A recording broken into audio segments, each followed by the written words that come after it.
So this is a bigger picture. It's not the big picture, but I have data sources. Some of them are public. Some of them you need to have a authentication details to log in.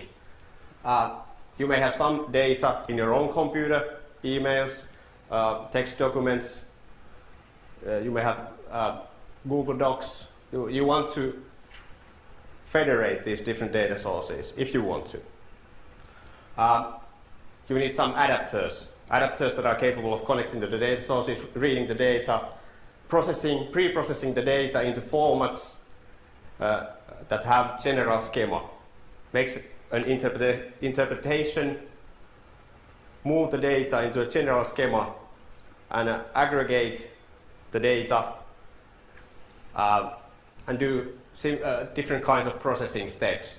Even some of the steps may be like real matrix algebra done with MATLAB or open source version of MATLAB, Octave.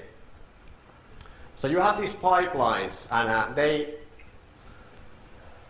in the spirit of this is basic information visualization. You have pipelines that are composed of components, and each component has a special meaning in the pipeline, has a special job in the pipeline, and you connect these components as pipelines.